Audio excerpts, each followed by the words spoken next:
वज़ीर-ए-आज़म इमरान खान साहब ने फ्रांस से ताल्लुकात ख़त्म करने के मामले पर मुस्लिम उम्मा से मुशावरत का फ़ैसला कर लिया। ये वफाकी काबीना के फ़ैसले जो है ये फ़ैसला हुआ है वफाकी काबीना के इजलास के दौरान के इस सिलसिले में वज़ीर-ए-आज़म इमरान खान ने वज़ीर ख़ारजा शाह महमूद कुरैशी को इस्लामी ममालिक से राबतों का टास्क सौंप दिया है, जो कि OIC ममालिक से राबतों के बाद काबीना को आगाह करेंगे। अब क्या वज़ीर-ए-आज़म पाकिस्तान मुस्लिम ममालिक को अपने फ़ैसले पर आमादा कर पाएंगे? वज़ीर-ए-आज़म के इस फ़ैसले को मुस्लिम उम्मा और आलमी बिरादरी में कैसे देखा जाएगा, इस हवाले से हम बात करेंगे। हमारे साथ मौजूद हैं तज्ज़ियाकार जनाब इम्तियाज़ गुल साहब। अस्सलाम वालेकुम इम्तियाज़ साहब। वालेकुम अस्सलाम। इम्तियाज़ साहब, अब ये जो फ़ैसला किया गया है वफाकी काबीना के इजलास में वज़ीर-ए-आज़म पाकिस्तान ने कि फ़्रांस से ताल्लुकात ख़त्म करने के हवाले से मुस्लिम उम्मा से मुशावरत की जाए, आप कैसे देखते हैं इस फ़ैसले को? क्या ख्याल है इस फ़ैसले के हवाले से क्या होगा?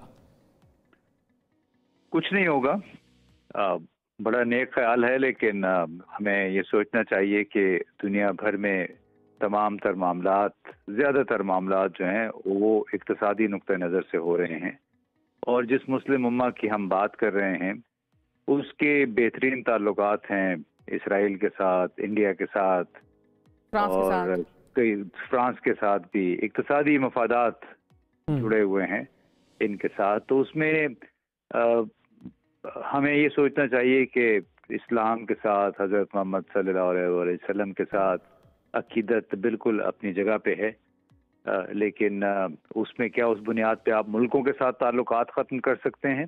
अच्छा, तो एक और सवाल भी है स्पेसिफिकली, अगर हम ये पूछें कि ये यहाँ पर जो बात हो रही है ताल्लुकात ख़त्म करने की, वो क्या सिफारती ताल्लुकात ख़त्म करने की बात हो रही है या तिजारती ताल्लुकात ख़त्म करने की बात हो रही है? क्योंकि जो मुहिम चल रही थी वो तो बॉयकॉट फ्रेंच प्रोडक्ट्स थी ना, तो अब यहाँ पर जो खान साहब और काबीना में बात हो रही है वो किस हवाले से हो रही है? सिफारती ताल्लुकात हैं या फिर तिजारती ताल्लुकात हैं? जिस साहब ने भी ये बात वज़ीर-ए-आज़म के कान में डालनी है, उनसे पूछना पड़ेगा कि वो किस नौइयत के ताल्लुकात ख़त्म करने की बात कर रहे हैं या महज एक जज्बाती नारा है। आप देख लीजिए, और ख़ुद वज़ीर-ए-आज़म के साथ जिन लोगों की मुलाकातें होती हैं उनको बताते हैं कि चंद ममालिक हैं, एक कोalition ऑफ कंट्रीज़ का लफ्ज़ एक सामने आया है कि वो मुसलसल मुस्लिम ममालिक को ख़राब करने की कोशिश कर रहे हैं, जिस तरह उन्होंने इराक़, लिबिया, शाम को किया, पाकिस्तान भी उनके टारगेट में शामिल है। तो उसकी बुनियादी वजह यही है कि हम मुस्लिम ममालिक जहालत और इक़्तिसादी पसमानगी, अक्सर ममालिक जो है इक़्तिसादी पसमानगी की वजह से वो पीछे रह गए हैं बैन अक़वामी मामलात में। अब उसमें उनकी फिर रेलेवेंस भी कम हो गई है।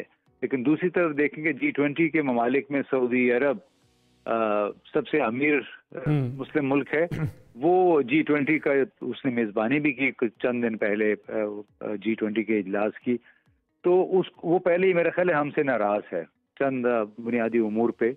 हमने अपने ताल्लुकात जो आपने पहले बात की थी और जो अभी आपने बात की, उसका जो मुद्दा है वो मैं बुनियादी तौर पर यह समझ रहा हूँ कि इस वक्त दुनिया जो है वो इकोनॉमिक अपने जो मामलात हैं उसके तहत चल रही है, यानी कि सबको पैसे की परवाह है, तो उसमें मोरालिटी, एथिक्स, मज़हब ये कोई माने ही नहीं रखता। हम मुल्कों से ताल्लुकात ना ख़त्म करें, चाहे वो हमारे मज़हब के हवाले से कुछ भी करते रहें, वो बुरा भला कहते रहें हमारी अजीम तरीन हस्तियों को, और हम उनसे ताल्लुकात ना ख़त्म करें। ये तो बहुत अजीब सी बात होगी।